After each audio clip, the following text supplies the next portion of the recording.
Hello, everyone, and welcome to our next installment of the fall seminar series hosted by the Stavros Niarchos Centre for Hellenic Studies at Simon Fraser University and co-sponsored by the Archaeological Institute of America, Vancouver and Eugene chapters. Just to give you a bit of a history about our lecture series, each year we invite some of the leading international scholars working in Hellenic studies to present their research on a wide range of topics in Hellenic studies, including archaeology, classics, Byzantine, Ottoman, and modern Greek history, as well as literary and cultural studies. Now, before we begin, I would like to take this opportunity to acknowledge that this event was organized at Simon Fraser University on Burnaby Mountain, which is located on the unceded traditional territories of the Squamish, Tsleil-Waututh, Musqueam, and Coquitlam peoples. And before I introduce today's presenter, I'd like to remind everyone that the webinar is being recorded. And if you have any questions or concerns about SFU's Zoom privacy and security guidelines, I'd like to ask you to visit the SFU IT Services website. At the conclusion of this presentation, we will host a Q&A session. So feel free to post your questions in the Q&A box during the presentation, and we'll try our best to address them all afterwards. During the Q&A session, if you would like to ask your question verbally, then please use the raise your hand button, which you can see at the bottom of your screen, and the event assistant will unmute you. Now, I'm very pleased to introduce today's presenter, Dr. Marguerite Hegsma. Dr. Hegsma is an associate professor in the Department of Classics at the University of Alberta. She teaches the history and archaeology of Greece in the classics and classical archaeology programs. She is co-directing the Central Achaia Phthiotis Survey project with Sofia Karapanu, who is the supervising archaeologist working at the Hellenic Ministry of Culture in Larissa, and Lana Radloff, who obtained her undergraduate degree from the U of A and has a PhD from SUNY Buffalo and is currently teaching at Bishop's University.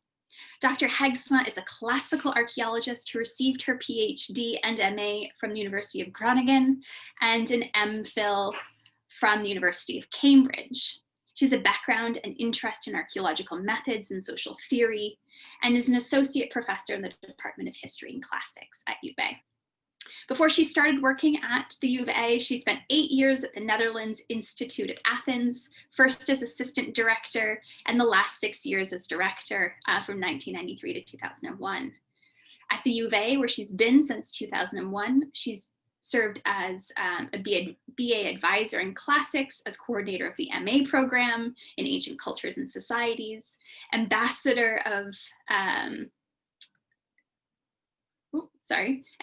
for the U of A's undergraduate research initiative in the Faculty of Arts, and is a member of the Faculty of Arts Teaching and Learning Committee.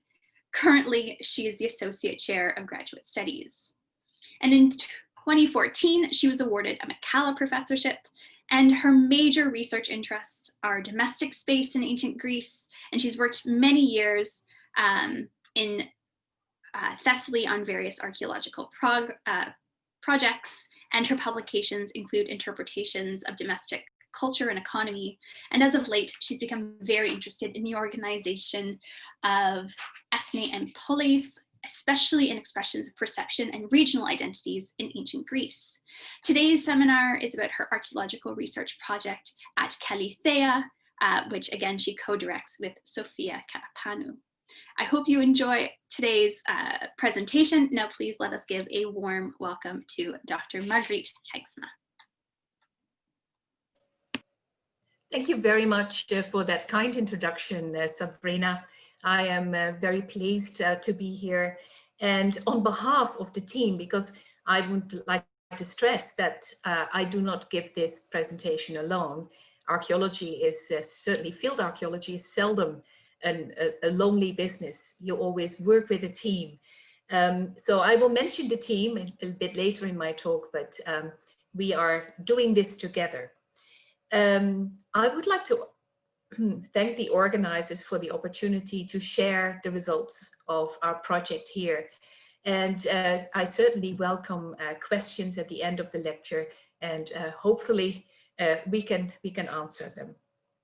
So I'm presenting this paper from Edmonton, and on behalf, as a member of the University of Alberta, we also would like to acknowledge and start with recognizing that the University of Alberta respectfully acknowledges that we are located on Treaty 6 territory, a traditional gathering place for diverse Indigenous peoples, including the Cree, Blackfoot, Métis, Nakota Sioux, Iroquois, Dene, Ojibwe, Saulteaux, Anishinaabe, Inuit, and many others whose histories, languages, and cultures continue to influence our vibrant community. So I'm going to share my screen.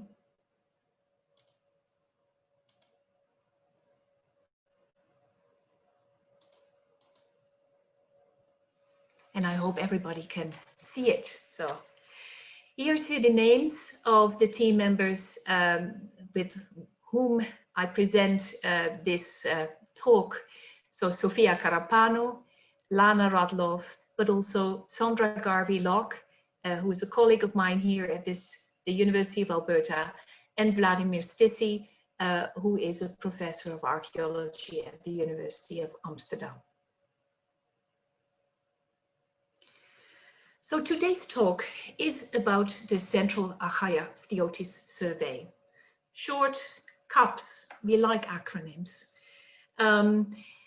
This is a new Greek-Canadian research project, the so-called Synergasia, that developed out of the previous Castro-Callithea archaeological project. CAP, we like to call that one. We would like to start today's presentation with a brief overview of the Callithea project and how the outcomes of that project partially motivated to start with the Central Achaia Phthiotis Survey, the landscape project. We then move on with the goals and stating the goals of that new project, its methods, its results, and thus far, I have to say, because it is a new project. And we'd like to finish with one of the challenges that we see ahead, especially with regard to so-called hidden histories, hidden times, and hidden periods that have not seen the scholarly interest that they deserve, and that actually may shed light on the long-term history of this particular region. Our landscape project started in 2019. And we had a pilot fieldwork project from July 6th to August 16th in that year.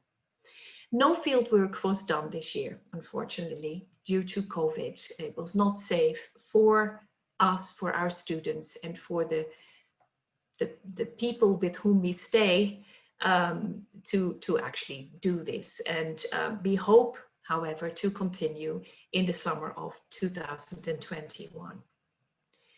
The project is what Sabrina Higgins already said, is co-directed by Sofia Carapano of the Efrit Antiquities in Larissa, and myself on behalf of the University of Alberta. Dr. Lana Radloff of Bishop's University is assistant director of the project. And we also work together with many staff members and specialists from a variety of Greek, Canadian, and Dutch universities. Students from the University of Alberta and Bishop's University participated in 2009 in the 2019 CAPS Archaeological Field School. The project is further supported by the Hellenic Ministry of Culture and Sports and, of course, very important, the Canadian Institute in Greece, who manages and mediates all Canadian archaeological fieldwork in Greece. The project is funded by a SSHRC Insight Development Grant.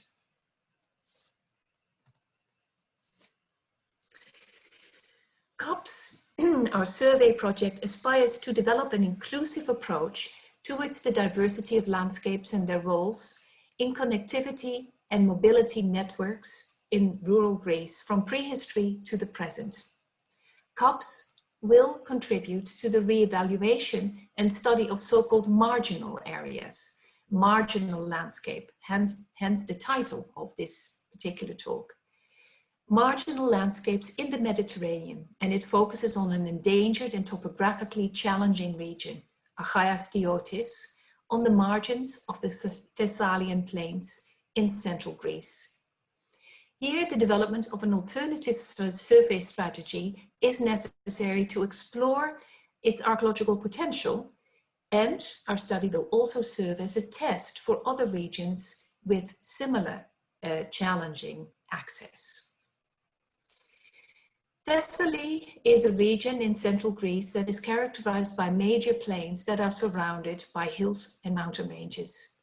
4 major areas can be distinguished based on landscape, and they coincide with regions that, in antiquity, had some form of social and political cohesion: Pelasgiotis, Hestiotis, Thessaliotis, and Theotis. Achaia Phthiotis was not one of those major central regions, but belonged to the so-called perioikoi, landscapes at higher elevations surrounding the fertile plains of the Thessalian lowlands. Its highly diverse topography comprises the Othris Mountains, areas of rolling hills, the river Enipeas, valleys with undulating streams, and the coastal Crocrian plain, which you see here on this map, and I hope you can see my pointer, my mouse, right here, between the cities of Theotic Thebes and Halos.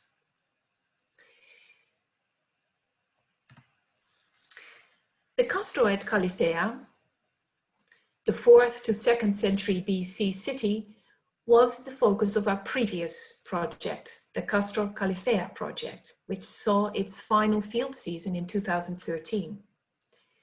The general goal of the archaeological project at Castro Callithea was to examine the political, social, and economic organization of the city and its inhabitants in relation to the larger geographic environment. Secondly, it aimed to create a comparative data set for other studies focusing on the relationships between urban centers and their surrounding landscapes. The first years of the project were directed towards obtaining a general plan of the site, defining the history of its occupation, and gaining insight in the city's internal spatial organization by making use of GIS technology and various urban survey sampling strategies.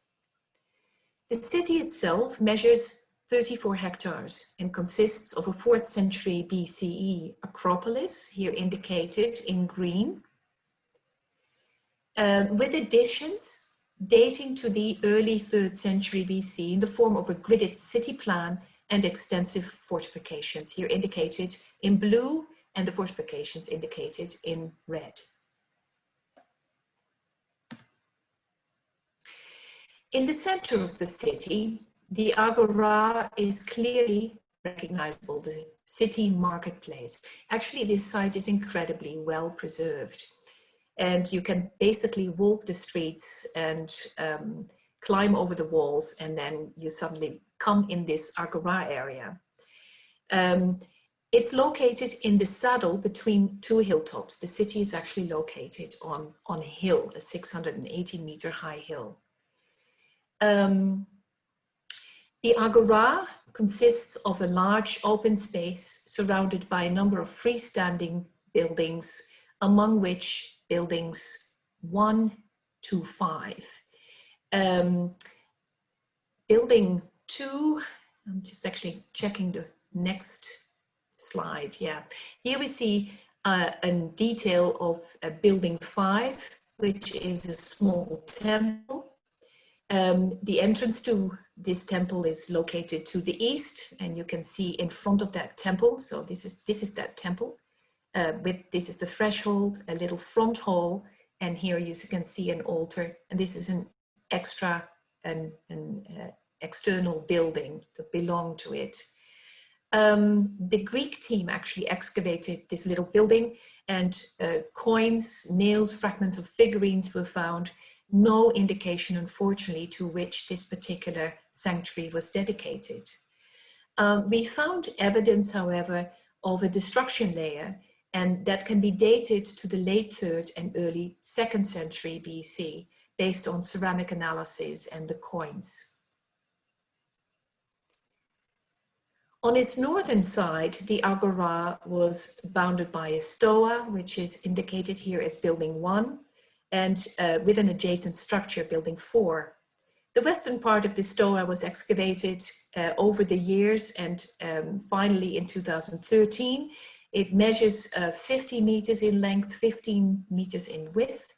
It's rectangular in shape with a column basis and a fallen column found down the middle of the structure. And here you can actually see a reconstruction of the agora.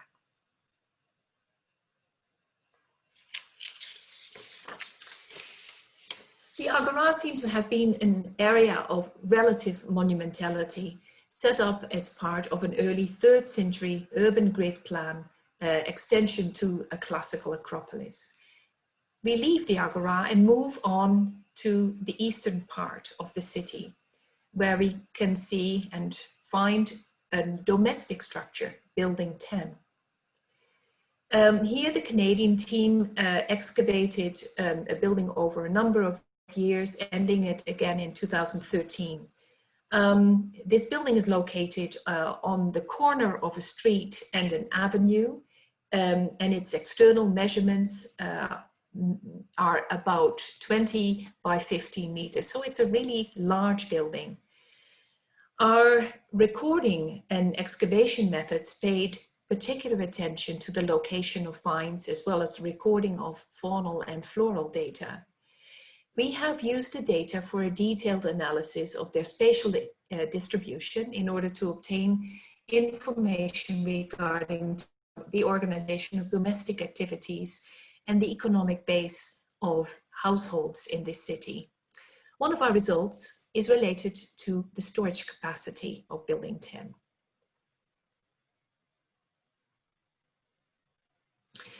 No less than 16 well-preserved storage vessels were discovered in this building, and at least 12 vessels had been dug into the floor, and 4 more were found at floor level.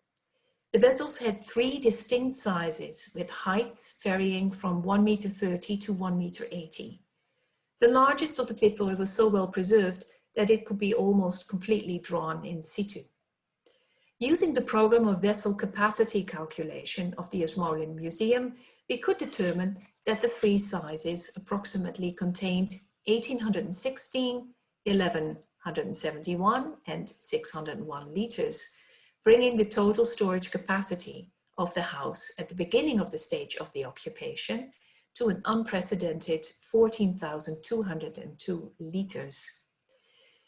Now, if you compare this to a number of other domestic structures that have been excavated elsewhere in Greece, in Greek cities of antiquity, this is twice as much as the storage capacity, for instance, of the Villa of Good Fortune in Olympus, a house with the largest storage capacity of that particular city.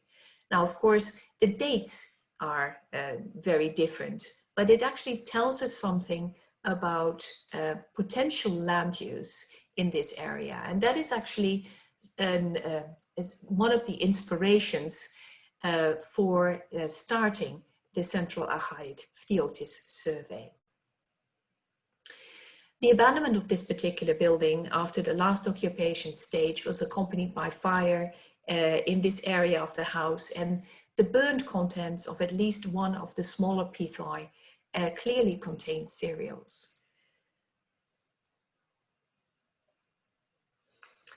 The results of this excavation have been the topic of an exhibition in the Diachronic Museum in Larissa, and is currently on display in the Cultural Centre in Farsala, awaiting to be transferred to Farsala's new museum that is currently under construction.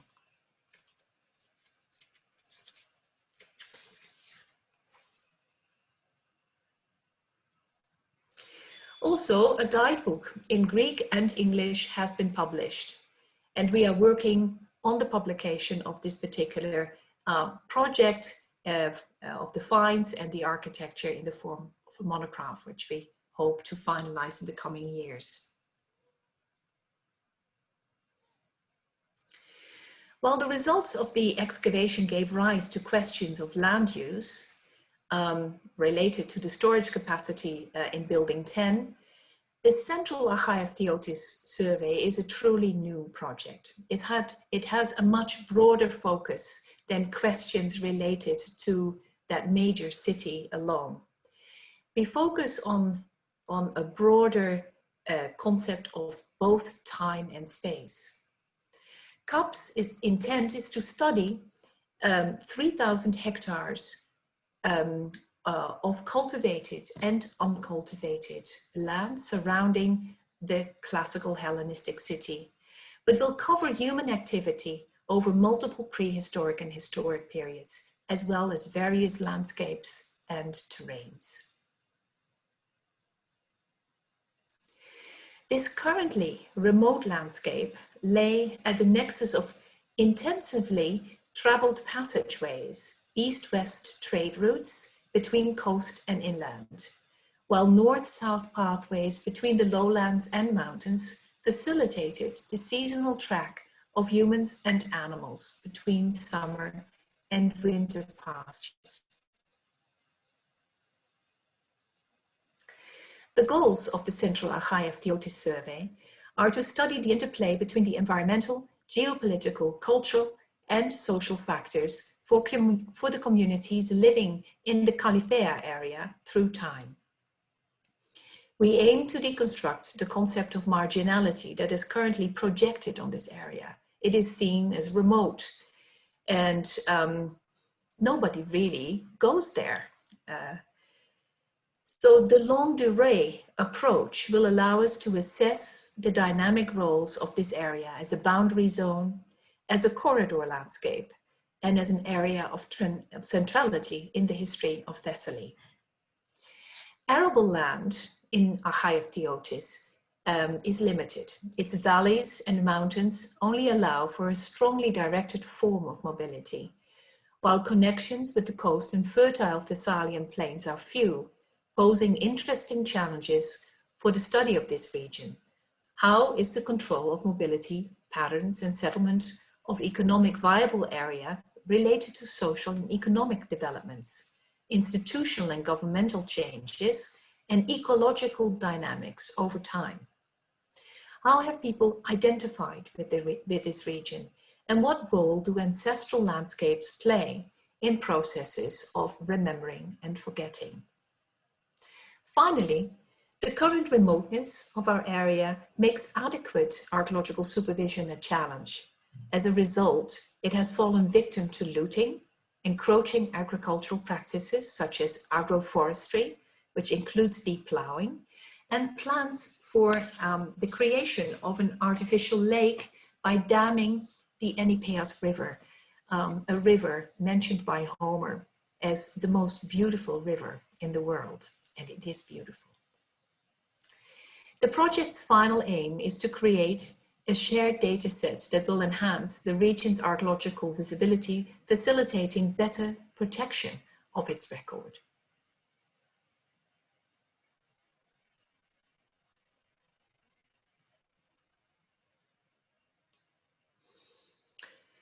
Our data retrieval strategies consist of diverse methods and include pedestrian survey and extensive survey, and also the consolidation and conservation of archaeological features, geological and geomorphological research, osteological, isotopic, and palynological studies. We will report on the items indicated in red in this slide, and actually I will end my talk today with let's say a look ahead to the potential of anthropological studies and social memory, especially related to 19th century history, and the challenges that we have and we find in that. The 2019 pilot year of the Central Achaia Phthiotis Survey focused on intensive survey of cultivated fields in the so-called Campos area, north and west of the Castro at Califea. 132 fields or 187 tracts were surveyed, covering an area of about 130 hectares. 4 additional survey tracts of 2 hectares were surveyed at a place called Arabices in the Isles Andonios Valley, which is about 5.5 kilometers to the northwest of the village of Califea. Goals for the 2019 pilot season of CAPS were to test our methodological approach and data recording methods in preparation for a 5-year campaign. Given the challenging conditions of the area due to the massive overgrowth of vegetation, we needed to understand if it was realistically possible to fieldwalk these areas in any capacity, and where we might be limited to other methods of data recovery. By covering a topographically diverse series of landscapes, we intended to gain an overview of the types and quantity of artifacts and architectural features present, their relationship with the topography and geography of the region, and the impact of modern agricultural practices and resource exploitation on the archaeological record. Furthermore, we hoped to develop a preliminary understanding of the chronological time span of the region and the changing patterns of land use and settlement distribution over time to determine how they might relate to the occupational phases of the Castro, the city I just have shown, which were studied by the Castro Califea project. And this is indeed what I'm going to end with, the historical contextualization and the Ottoman period at the end of this talk. Survey tracks were set out using a so-called DGPS. CAPS uses a total collection strategy, meaning that we walk over fields and collect anything anthropogenic, so human-made, that we can find. Recording was done on smartphones using the Survey 123 app, which is integrated with a mapping program, ArcGIS. All artifacts were counted and weighed in the field and recorded by individual fieldwalker in order to track fieldwalker bias. Not everybody, for instance, has an eye to see sherds. Some people are really good in finding pottery, others are really good in finding lithics, and it's good to actually weigh that in to your analysis. Survey teams also estimated the chronological time periods of roof tile and pottery and rated their degree of confidence to track knowledge acquisition as the season progressed. The ceramic data were processed in the apotheke in the summer and in November 2019. Areas of interest were photographed and processed using photogrammetry software. All data were integrated in a GIS environment. Results of the 2019 pilot season demonstrate a chronological time span of human activity from the Middle Helladic to pre-modern periods. 6,471 roof fragments weighing more than 380 kilograms were found, and 5,557 pottery sherds that weighed 172 kilograms. And these were all collected in that field season of 2019. Other artifacts gathered included lithics and faunal remains. Recovery of artifactual and architectural data is complicated by the dramatic change to the landscape since the introduction of mechanized farming in the 1960s.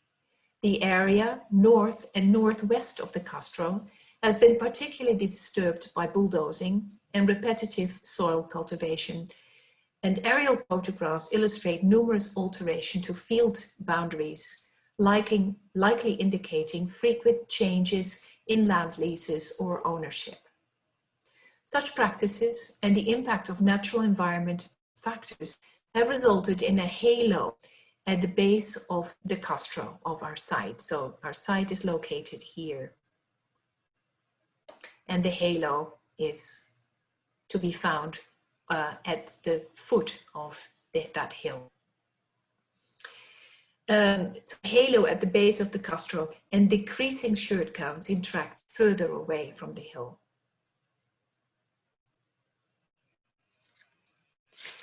Ceramic artifacts were dated according to 3 levels of confidence, of which the largest categories were prehistoric, historic, and post-historic, and sorted into smaller dating categories where possible. The largest quantities and weights were, not surprisingly, observed in the historic and post-historic periods. So historic is actually dated from 1000 BCE to 400 AD, and then post-historic, which is actually historic, but dated from 400 AD or CE to the present.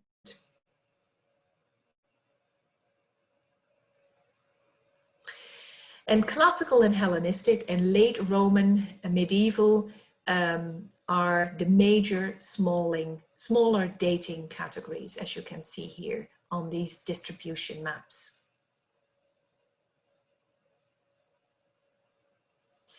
The majority of the lithic finds consisted of fragments of grinding stones and smaller amounts of obsidian and local chert, as you can see here. So here on the left-hand side, you see the lithics, the number of lithics in total with the blue dots. And then on the right hand, you can see the differences in a particular kind of lithic. And you can see that the majority of finds consisted of pieces of grinding stone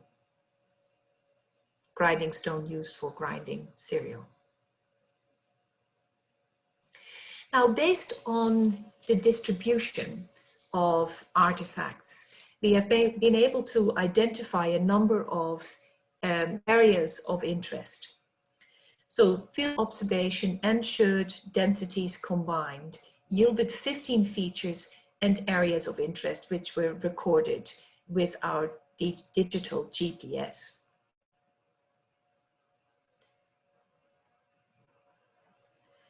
They include the remains of a stone edifice where a Roman grinding stone and 1,545 roof tile fragments of 95 kilograms were recovered from field 2003.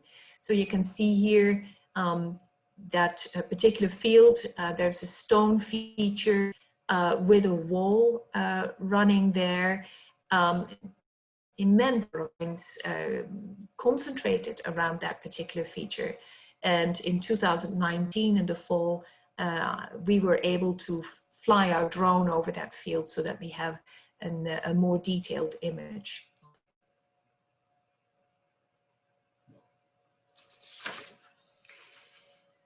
Field 2064 and 65 yielded a mud brick and roof tile deposit that we now can date to the classical Hellenistic period, and an 80 centimeters wide wall in the adjacent field 1074, which included terrace walls of Ottoman date. Unfortunately, the degree of disruption to the area caused by bulldozing and agricultural activities has caused extensive damage to the archaeological record. And in most cases, architectural features may be postulated based on the density of rubble piled around the margins of the fields. Some fields also have large mounds of stones gathered in their center that are now overgrown with vegetation, making visibility difficult. At the request of the Ephorate in Larissa, we also surveyed 3 fields adjacent to an undocumented site known as Arabises. And this is the large map. And here you can see, this is the area in blue that we surveyed in 2019, the area in red we hope to survey next year.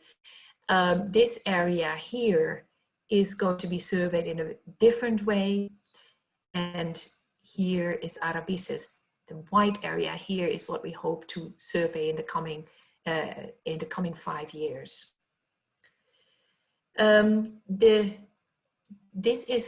Arabisis is a small site, and you can see here that it's an elevated magula, is what they call it in Greek, which is usually a kind of term reserved for Neolithic habitation sites.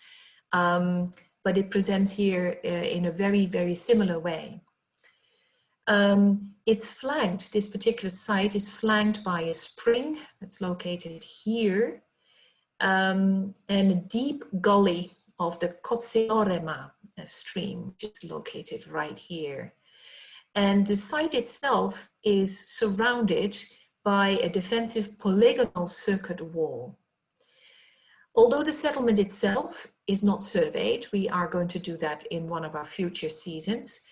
The 4 tracts completed season include 3 recently worked field to the southwest and a 4th to the northwest that currently lies fallow.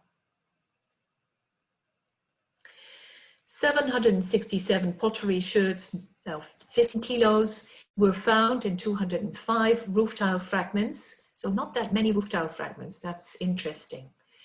Were recovered from this 2-hectare surveyed area.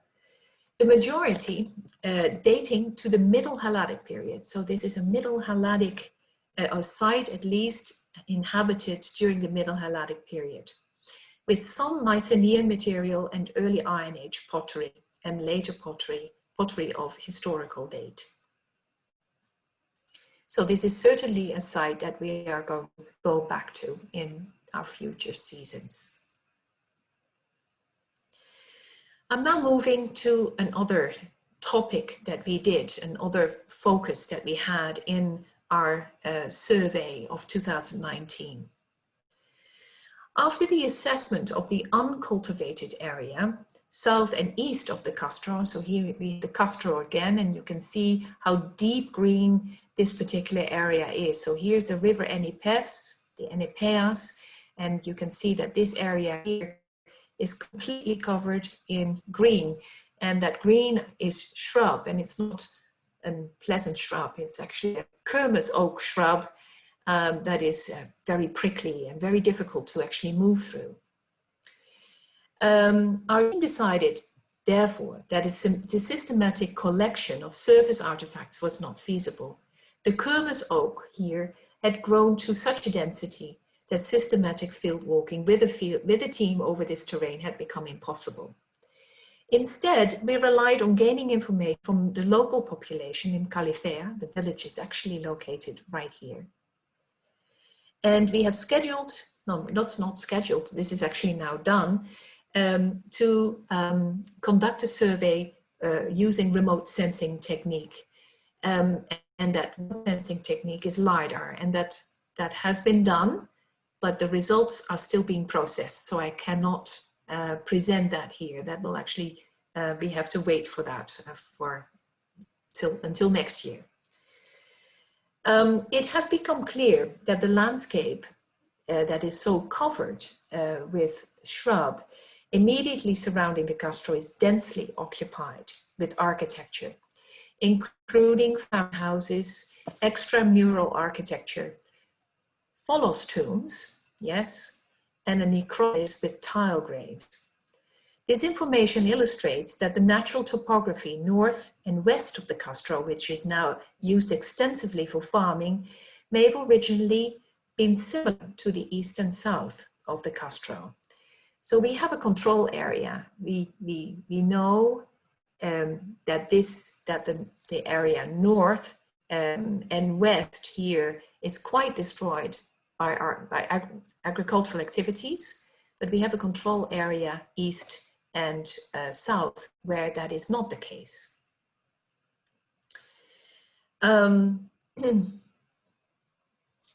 Ridge lines radiating out from the base of the Castro provide elevated positions over agricultural land below.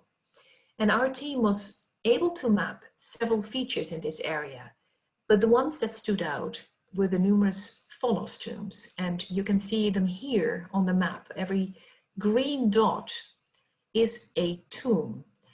And well, for the archaeologists and historians, Tholos tombs recall tombs dating to a Mycenaean period, but that's not the case here. These tombs date very likely to the early Iron Age, and we talk a little bit more about that. So the numerous Tholos tombs have something in common. They're all located on these ridges, moving from the hill in the direction of the river.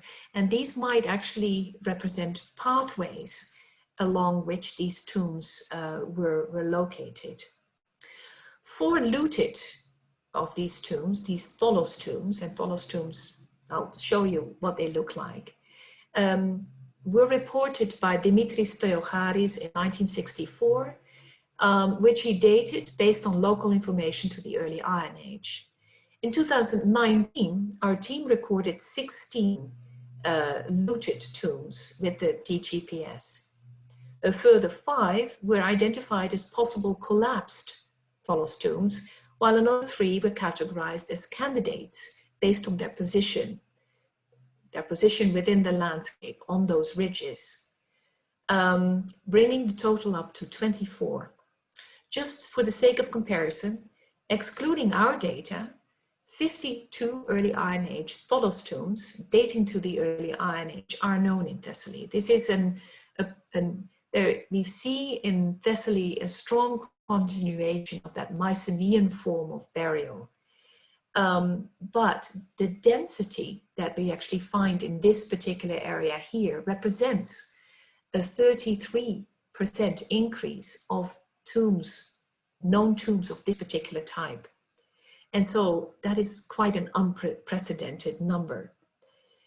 To facilitate the interpretation of the results of the remote sensing techniques for next year and confirm dating, the team cleared the surface of 2 of the known looted Tholos tombs, Tholos 4 and Tholos 7.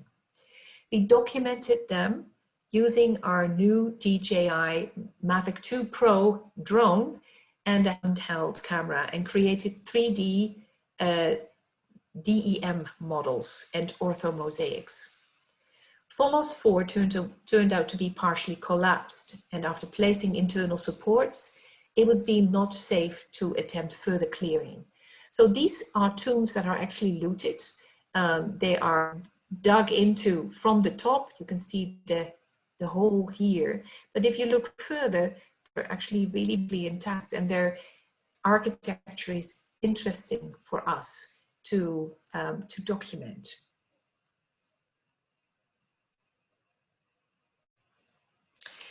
We cleared the inside of Tholos 7 and excavated an area just south of the tomb to obtain better information on the tomb's date and use. Its construction and the possible retrieval of human remains was important for us as well. Local informants told us that Tholos 7 had been looted sometime in the 1980s. It presented as a hole of about 50 centimeters in width at the surface, giving access to a subsurface Tholos. With the exception of a small part of its upper section, the Tholos interior was intact, with the stomion, and the stomion is the entrance, means the mouth of the tomb, was visible on the inside. And so this is the outside, and this is the inside of that stomion. The tomb had been partially filled in with boulders by local shepherds to prevent animals from falling in. So we had to haul an enormous number of boulders out of that tomb before we could actually start documenting it.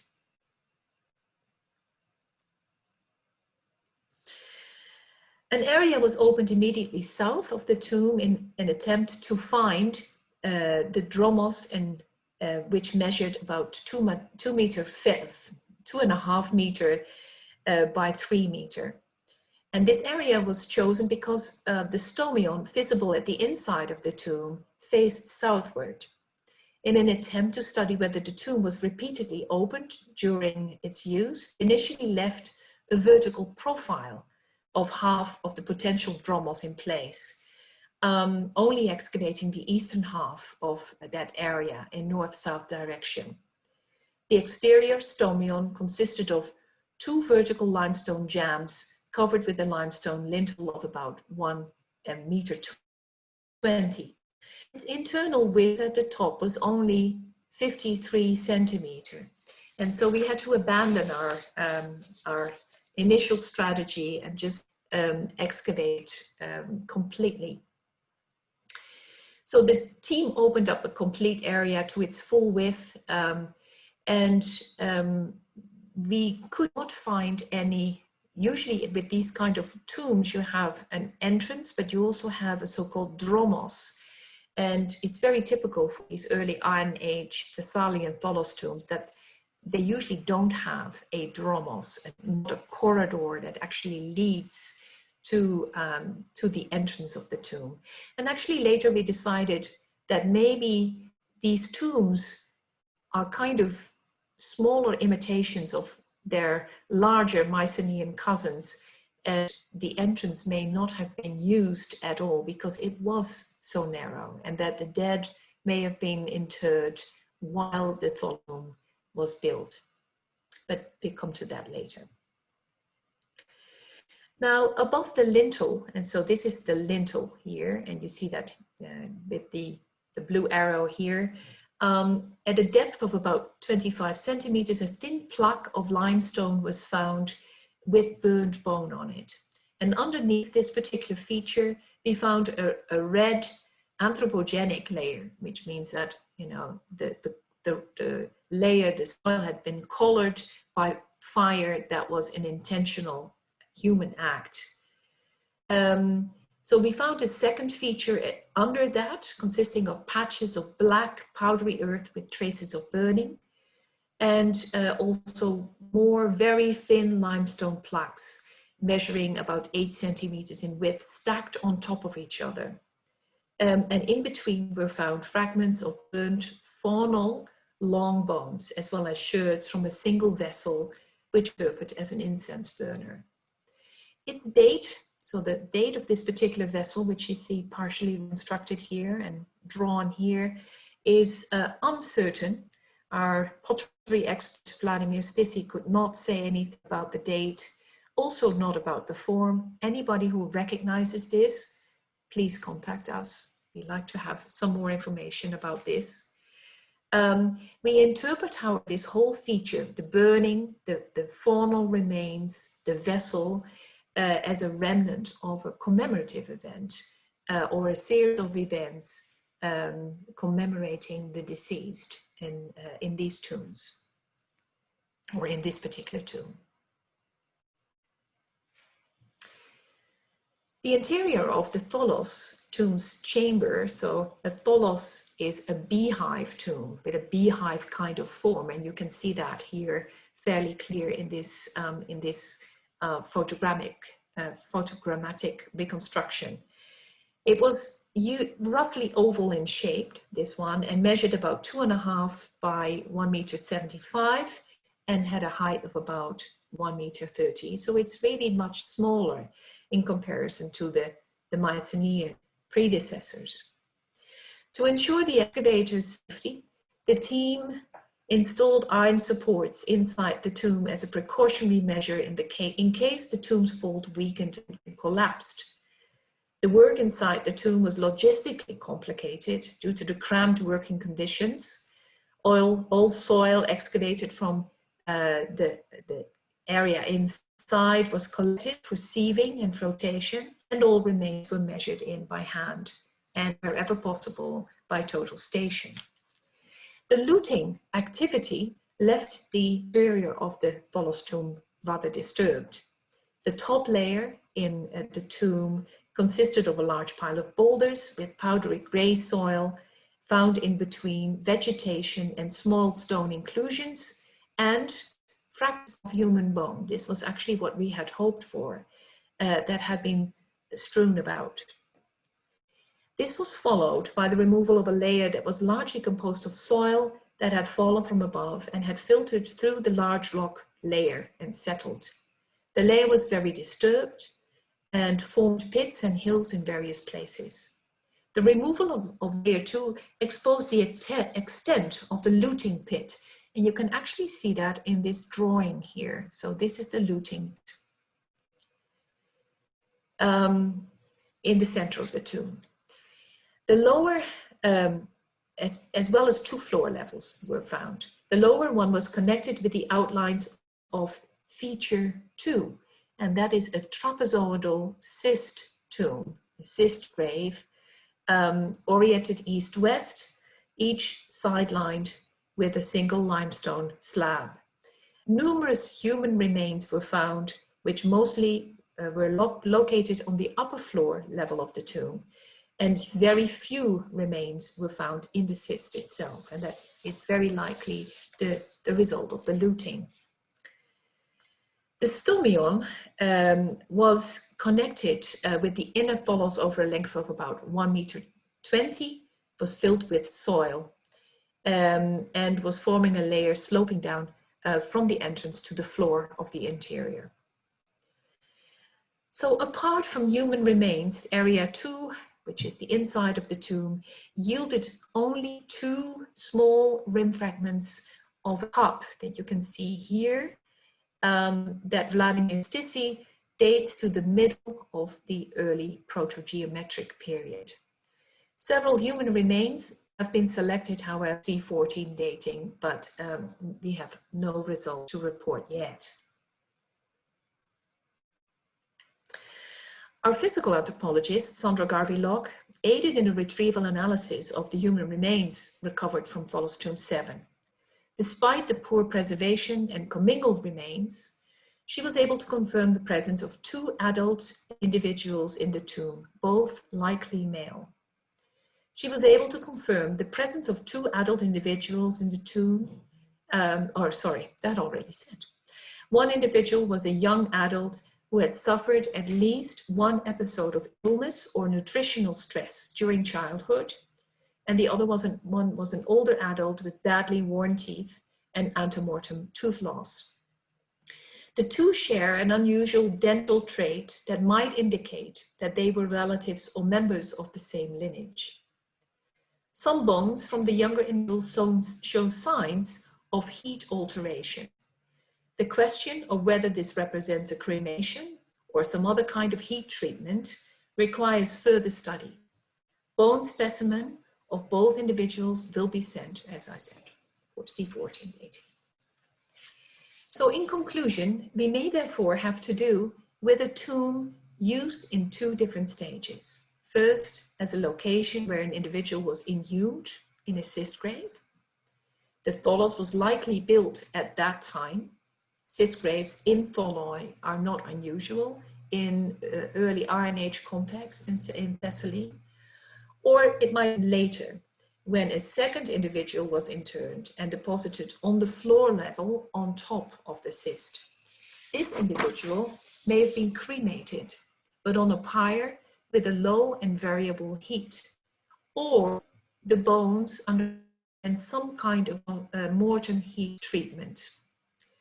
The tomb was the location of one or more commemorative events involving the deposition or a formal sacrifice and a lamp or incense burner.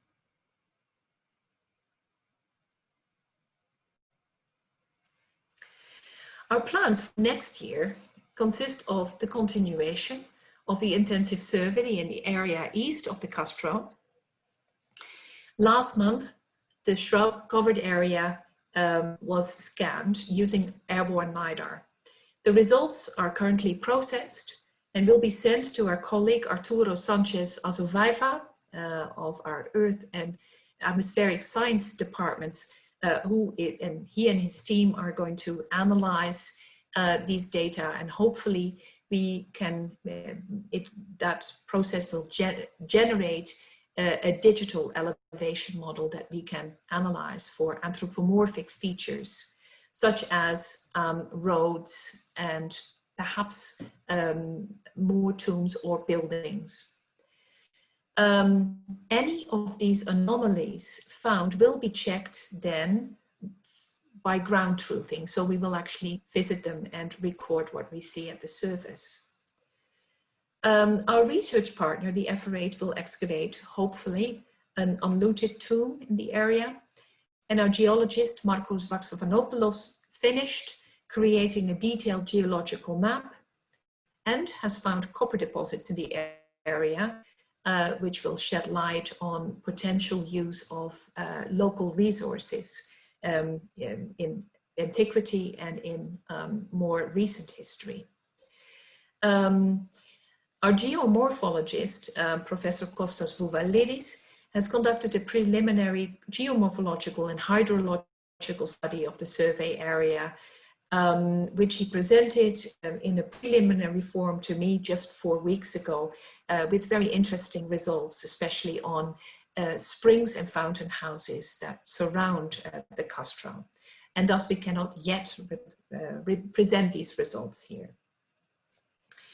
So I'm looking at the clock. I think I still have some time, and it's actually something that I like to, as an illustration, present as an example of the challenges that we actually may see arise in our project. We found quite a lot of evidence of occupation, fountain houses that are dating to the Ottoman period. And in our previous project, the Castro-Callithea archaeological project, we have asked actually a religious historian, Vayatuna, who now works at the University of Alabama, but is one of our religious studies PhDs, to do some anthropological research, ethnographic research in the village where we stay normally in Narthaki, and ask people, she of course had ethics clearance for this, about their family history. And one of the things that she came up with is that, Margriet, she says, every family here comes actually from someplace else. We thought that we were able to interview people for family histories related to, let's say, the Ottoman period, the 19th century. But apparently that is not so easy and not so straightforward. So since we have so many remains from the Ottoman period, how then can we interpret them? What kind of sources and what kind of research strategies should we be using to go about the Ottoman period? Just a little bit of history here. Thessaly falls under Ottoman domination in the period between 1395 and 1444, and remains under Ottoman rule up until 1881. The Greek kingdom was established in 1832, but did not include Thessaly and currently northern Greece at all. But the situation after 1881 was not particularly stable. The Ottoman troops marched into Thessaly, especially in 1897, which resulted in a major battle not very far from our site, the so-called Battle of Domokos. A little bit more about that. And then there is, of course, the period of the Greco-Turkish War in 1919, which ended in 1923 with the Treaty of Lausanne and the population exchange. And we actually see that that population exchange has left also its marks on the area which we survey. There's a small village called Platanos in between, or not very far from Kalithea, about 3 kilometers north from Kalithea, that is a so-called refugee settlement. And we need to record that history too in our survey. So here we see a more detailed map of that includes our survey area. So our site is located right here. The village of Kalithea was in Ottoman times called Keslar, which means winters. And then here we see a village called Anosatterli, which is currently called Dilofon. So our site is located here, and you can see that there's a fortress here. Okos, where that major battle took place, is located right here. So how to study the Ottoman period? We know that Keslar was recognized as a so-called Karye, which is a village. It's an administrative unit that the Ottomans used. And it was part of the so-called Nahiye of Almiros. Almiros is in a town further east, located in the plain, the coastal plain, east from Kalithea. And that is a legal, a judicial unit. But Keslar was also part of the Kaza of Çatalca. And Çatalca is the Turkish name for the city of Farsala. And Farsala is located about 10 kilometers northwest of our site. And that was part as a whole of the so-called Sanjak of Tirhala. Tirhala is Trikala, and Sanjak is also an administrative unit, a larger administrative unit that formed part of a province in the Ottoman period. Now, a lot of these areas had, in the Ottoman period, and especially in this 19th century, landholdings and farms called çiftliks. And we expect that during our survey, we will find elements and we find remnants of these so-called çiftlikia, as they are called in Greece. So we have thus far fountain houses, water channels, and sherds in agricultural fields. What are our other sources? Well, we do have good historical sources, and the Ottomans were particularly good record keepers. This is a map of the major settlements in the Ottoman period in our survey area. So we see here Keslar, the village of Kalithea. We see the site located next to it. We see a village called Paleochori that we also still need to survey. And then in red are indicated here the so-called çiftlikia, the çiftliks, the Turkish large land holdings that were normally in the hands of a Turkish landowner, and who hired or used as serfs Greek workers to work on the land. We also have Western sources, but they are very limited. A traveler, a Danish traveler called Johan Ussing wrote a book on skulls in Greece, and he visits this particular area. He stays in Almiros, but visits this particular site in June 1846. And he actually gives a very detailed report, a very funny report actually as well. I mean, he gives a good description of the ancient remains that he visits on the top of the hill, but he also gives a description of his stay at the village of Keslar. This is what he writes. At the western foot of the mountain, the village Keslar is located. Because there's not a Khan here, A well-off Turkish inhabitant built a house where he welcomed and served visitors. He was the wealthiest man in the village. People estimated his value at about 5,000 Spanish thaler. I had already met him on my way up in the field where he worked, dressed just like the poorest farmer. He was tall and striking, with broad shoulders, strong limbs, and a hairy chest, the ideal looks of a Turk. So what can we conclude from this?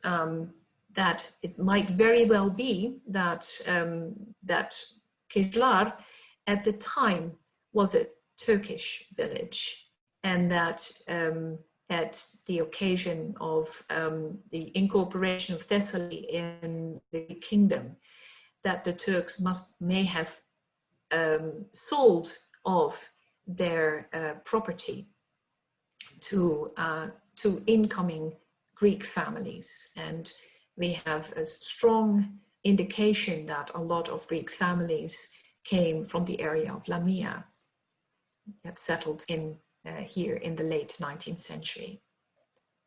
But also some other good information is available, such as the so-called annual books, Ottoman books kept by the Salnami of Yanina, which basically covered a large part of Thessaly. We have census records, for instance, and this graph comes from a PhD thesis of Dilek Özkan, a student who finished his thesis at the Kapodistrian University in Athens. And the challenge is, of course, is to read these Turkish records, which are written in Arabic script. You have to find somebody who actually can read these records and analyze them. So he has done that in relation to Thessaly. And you can see here that the Kaza of Çatalca had about between 10,000 and 15,000 Christian inhabitants, and a really slow or really low number of Muslims. But if you move on to the census of 1875, you see that that number is much higher here. What we also have in these yearbooks are buildings. And here we can see that in Çatalca, Farsala, there are 15 bridges, 69 fountains. So that would include then the survey area, the area of Keslar, the villages, the number of villages and çiftliks, primary schools, non-Muslim things, which in our area amount to 48, compared to mosques. So these are very valuable records for us. It gives us an indication of what we might be missing in our survey records. A good example of Ottoman history is to be found about 10 kilometers north of Kalithea in a village called Asproya, where there is a well-preserved, although partially ruined, teke still exists. It's built on top of a 10th century Byzantine church and very likely consists also ancient remains under that. The teke was established after Thessaly became occupied by the Ottomans, and it was a teke dedicated by the Bektashi order, which is a Sufi order. This particular order had a wide following in northern Greece, with many, a fairly progressive order as it's described, binding elements of both Islam and Christianity. So this one was established in 1492 and abolished, the Bektashi order was abolished in 1925. And after that, it was taken over by Albanian Bektashis. So this particular tekke, which stands a ruin, is a monument, an ancient monument, really. And the previous mayor of Farsala had strong ideas about restoring it, because it is part actually of the history of this particular area. I participated in a tour of this particular site a couple of years ago. It has a very interesting history. It was actually in service until 1974, long after this part became a part of the Greeks. It was in service until the last Baba, the head of the tekke, died. And it was always maintained as property and income by Albania, actually. So there's a little piece of Albania in Greece, and the Albanian state paid the Greek state for the maintenance of this particular site. The site also functioned for the environment, and the people living in this particular environment. A small village of Eretria, is not very far, was inhabited by a lot of Arvanites, Albanian immigrants in Greece, and a lot of them have very good memories of the Baba, the last Baba. He paid for dowries for poor girls in the village, and it was a very good place, according to people I spoke to hang out with the Baba. So these dervish monasteries, there must have been quite a few. There's also was one in the village a little further on, Kutsali, right, which you can see here on the map. We like to learn a little bit more about the history of that particular dervish monastery, and when it became abandoned and why. So in short, our project is a truly interdisciplinary project. We are archaeologists, but at the same time, we need to have our historical outlook. We need historians, we need anthropologists, we need archaeologists specializing in Ottoman material culture. And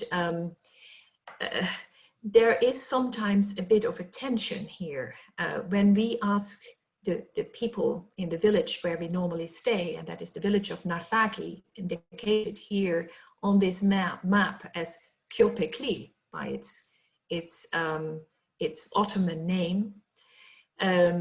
We sometimes need a little bit of resistance, sort of, but we have always lived here, and that might not always be the case. So we have to be very sensitive to the way that people identify with this region and how we present the history that we have assembled on the basis of logical research and historical sources from all kinds of different places.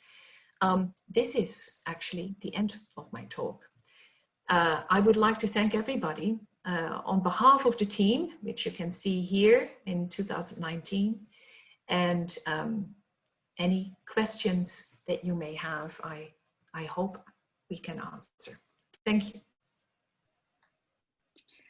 Thank you so much for that wonderful talk, Margriet. So we do have time for some questions, and I'll just sort of review the instructions. So feel free to either type your questions into the Q&A box. I've got a couple lined up there already. But if you would like to ask your question verbally, please raise your hand and we will unmute you and you can speak directly to Dr. Hegsma. So I will start with my question, actually, which I think leads into the first question in the Q&A. which is the fact that you seem to have quite a number of Tholos tombs in your area, but also in Thessaly in the early Iron Age.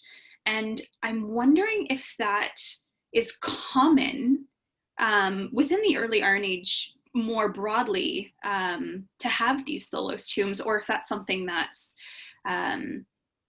more sort of centralized into Thessaly at this time. It is fairly centralized in Thessaly. Tholos tombs actually stop anywhere else, but we see them becoming continued in Thessaly. Actually, you might say you see them becoming multiplied in Thessaly, yeah, because there are so many of them.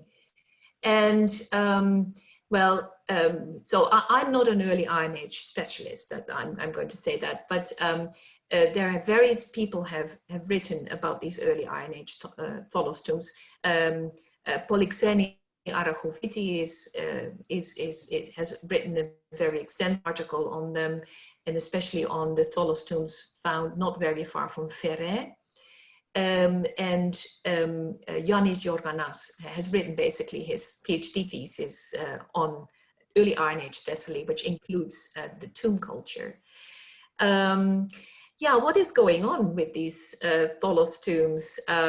It looks like we see them becoming democratized almost. Maybe we see a society in Thessaly perpetuating a vocabulary, a funeral vocabulary that they want to project on their own families or family leaders. It's a bit difficult to actually, say anything about this with certainty. There is, however, a bit of a development in these Tholos tombs. They need to become smaller. You have early Iron Age Tholos tombs, like the ones we have, can be actually fairly large. I have seen a couple of looted ones in our area that are big, and they seem to become smaller according along time. There are a number of really large ones known, as I said, near Ferre, at Chloe, on the road to Larissa, that's clearly seem to be meant for leaders or chiefs or in a society or important families. They go out of fashion, these Tholos tombs, after becoming really small, but we see the Tholos becoming an area of commemoration. Sort of, it's a social. It becomes part of a social memory associated with Homeric heroes. The big Tholos tomb in Pharsalia is a very good example of that. But that one dates to the end of the 6th century BC and is built on top of a Mycenaean chamber tomb, not a Tholos tomb. Oh, wow. Okay, I've got a couple of related questions from Benjamin Winnick. The first one is, was the Tholos tomb rediscovered in early Iron Age Thessaly, or did it never go away between the Bronze Age and the early Iron Age? And a follow-up question by him, do you know if any of the Tholos tombs in this area or the rest of Thessaly became hero shrines later? Ah, that's such a good question. No, Mycenaean Tholos tombs became hero shrines sometimes, and I would love to actually direct this question to Gino Kaunas if he is here on this, because he has a couple of good ideas about that. Yes, we see in the one that we have excavated some form of commemoration, but it's clearly not enough to indicate this to be a hero shrine. The one in Pharsalia, though, is, and we see that objects are being dedicated there over a longer period of time, especially throughout the classical period. Yeah, that's all I'm going to say about that now. Oh, Gino says he's here. Yeah. Gino, if you want to come on and put your 2 cents in, just raise your hand and we can unmute you. In the meantime, we've got a question from David Merhadi, who says, you seem to fudge a bit with the term classical and Hellenistic. Does that mean there's not a way here to distinguish these periods? Yeah, that's a good question. And well, the thing is with archaeological survey, is that the majority of material pottery that you find is so worn that you don't find a beautiful piece often, at least not in our area, of, let's say, black figure pottery that dates to the 6th century BC. That is very rare, unless you actually are walking on a very recently, there's my dog. Okay, sorry about that. Oh, and she's coming in too. This is really weird, but she's not allowed to be in here. And I'm afraid that she might start barking. Where was I? Completely flustered now. About the pottery. Yeah, so only when you're surveying a very damaged site, you might actually find material of that you can date to such a period. But the majority of stuff that we find are roof tiles and pithos fragments. And you cannot, with any kind of certainty, date those closer than the classical Hellenistic period. And that's why we do that. Now, but if you deal with excavation material, that's a whole different story. Then you can, actually. So excavation material that we have from Callithea also includes a lot more fine material. And fine material kind of crumbles earlier, damages earlier, and that's why you don't find it so often in a survey. But they provide really good dating material for at an excavation. So that's my answer to that one. Great, and we've got Gino on here. So Gino, do you want to jump in? Hi. So I think the question that you asked had something to do with Mycenaean Tholas tombs. And whether they were used for commemoration in later periods. We have evidence for the Mycenaean Tholas tomb at Yorgiko, which is in Western Thessaly, that has, it's a very large Mycenaean Tholas tomb in the late Bronze Age, but sometime during the late Archaic period, they set up a sanctuary right in front of it. This was excavated by Babis Inzasiloglu as a rescue excavation in, I think, the 90s. And the sanctuary that they found in front of it, it was largely open air, but there seems to have been some sort of structure that they put votives on. And we have an idea of who might have been worshipped at that sanctuary. And actually, it might have been the person they imagined to have been buried in the tomb. And we have one inscription that seems to have said Ayateon, which would mean the Sanctuary of Ayatos. Ayatos is one of the founding heroes of Thessaly, one of the sons of the eponymous hero Thessalos, who invaded the region. They imagined it sometime after the Trojan War. And it's really interesting that they might have worshipped him there. But yeah, that's the only explicit one that we have from the Mycenaean period. We have, I can count off the top of my head 4 archaic and classical Tholos tombs in the Thessalian plains. The one at Pharsala, Marguerite mentioned, that one seems to might have had some connection with Patroclus and Achilles, because there was that find of or maybe an imitation Exekias or an Exekias crater depicting the fight for the body of Patroclus that was mentioned in the Iliad. But we don't have any inscriptions from there saying that this was actually the person that was buried there. But we do know that offerings were left at the dromos of that tomb until the 4th century, starting from the 6th century until the 4th century. And then there's another Tholos tomb at Kranon, which is a little bit north in Thessaly. They have a 5th century Tholas tomb, and there's another one in the eastern side of the Thessalian plain that was at, the site is called Yarakari. I don't know if that is associated with any ancient site, but that one has also has archaic and classical phases in this one Tholas tomb, which is really interesting. But for the Mycenaean Tholas tomb, there's only that one that received cult. If that answered your question. Yeah, thanks, Gino. Does part of his PhD thesis. Yeah, which I hear you're going to defend very soon, Gino. Congrats. Thank you. Anyone else have any questions?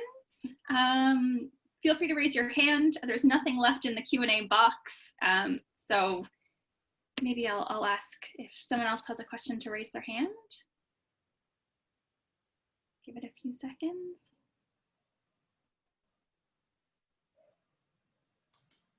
No? Okay. Well, thank you all so much for coming, and thank you again, Dr. Hegsma, for a wonderful lecture. We really appreciate you taking your time today to come and give us this talk. And stay tuned for more events posted on the SNF Center for Hellenic Studies website, where we'll have more speakers for our bi-weekly seminar series.